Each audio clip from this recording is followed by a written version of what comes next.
Salut, c'est Denot, encore une fois pour une review de figurines Crossmaster. Aujourd'hui on s'attaque à l'archer de la boîte de base, le CRA Guillaume Tella. Donc Guillaume Tella en deux noms, référence au personnage historique de Guillaume Tell, tout simplement. Donc les figurines de CRA en général, ça va être grande cape à l'arrière, tunique, le style, un style elfe hein, clairement chez les CRA. L'arc, avec la corde normalement bandée s'il y avait une corde dessus. Enfin, l'arc bandé plutôt, s'il y avait une corde dessus.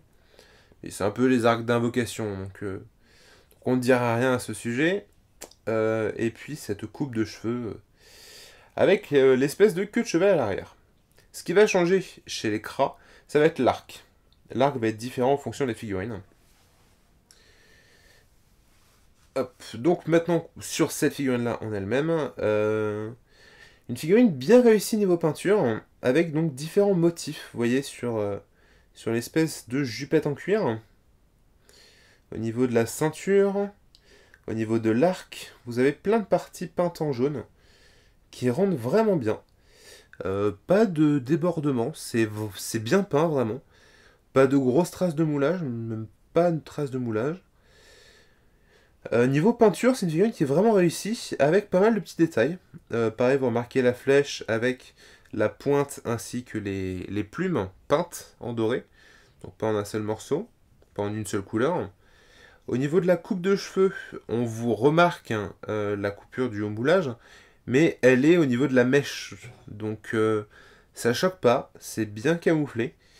Vraiment une belle figurine. Elle a du style. La cape avec cet effet au vent derrière. Et donc un schéma de couleur marron, vert et jaune pour la tenue. Plus donc cette grosse coiffure orange. Au niveau de la carte, alors, l'illustration déjà. Hop, toujours les illustrations de Doud. Au niveau des caractéristiques, Guillaume Tella, Kra de niveau 3, qui rapporte donc 3 pions, 3 points GG quand vous l'éliminez. Une initiative de 7, donc une figurine qui va agir assez tôt dans le combat.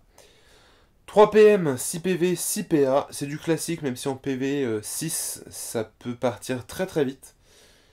Et vous allez voir après au niveau des sorts que justement c'est une figurine qui doit rester très très loin du champ de combat. Du champ de bataille plutôt. En tout cas de la zone de combat, voilà, au corps à corps. Au niveau de ses sorts, il y en a deux. Le premier avec une portée de 3 à 8, donc il faut avoir un minimum de 3 cases de distance avec l'adversaire. Donc c'est pour ça qu'il faut vraiment rester à distance. Par contre 8, ça va quand même assez loin. Pour 3 PA, il fait un dégât R. Une flèche classique, on va dire. Et en dessous, le tir à distance, un sort qu'il ne peut lancer qu'une fois par tour. Ça coûte 1 PA, et ça fait que ce tour-ci, les sorts de Guillaume Tella gagnent 3 de portée max. Ce qui amène donc sa flèche à 11 en cas de besoin. C'est plutôt pas mal, ça lui fait perdre tous ses PM, en même temps vous pouvez le lancer une fois que vous vous êtes déplacé. Donc à jouer intelligemment. Par contre, une fois le tir à distance lancé, vous ne balancez qu'une seule flèche harcelante. Mais bon, en début de partie, quand les ennemis sont trop loin, c'est utile. Le pouvoir esquive, vraiment pour lui permettre de s'éloigner du combat s'il est trop près pour balancer ses sorts. Et au niveau donc de sa description, loin des yeux, en plein cœur, c'est un archer, c'est normal, Guillaume Tella n'a pas eu une enfance facile. Petit, on le surnommait poil de carotte, de cawotte. Oui, parce qu'on ne dit pas carotte mais cawotte dans l'univers d'Ofus Wakfu. Et lui, bonne pomme qu'il était, jamais il ne se défendait. Mais aujourd'hui, Guy a changé. Ceux qui se moquent de lui ne tardent pas à s'en prendre plein la poire. Poil de carotte, plein la poire, tout ça, tout ça. Ah oui, j'ai juste oublié, hop, la référence de la carte, c'est du Dofus Crossmaster Addon 2012, figurine 7 sur 32. Voilà. Donc un archer qui a quand même la particularité de pouvoir tirer de très loin. Quand on augmente la portée avec tir à distance, il tape quand même à 11 de distance, ce qui traverse une bonne grosse partie du plateau de jeu.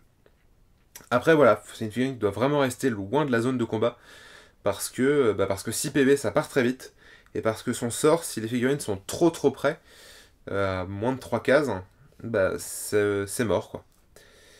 Donc voilà pour cette review. Tout de suite après, on se regarde la figurine de plus près ainsi que la carte, si vous voulez la revoir. Et puis je vous remercie d'avoir regardé cette vidéo et je donne rendez-vous d'ici peu pour de nouvelles reviews de figurines Crossmaster. Salut!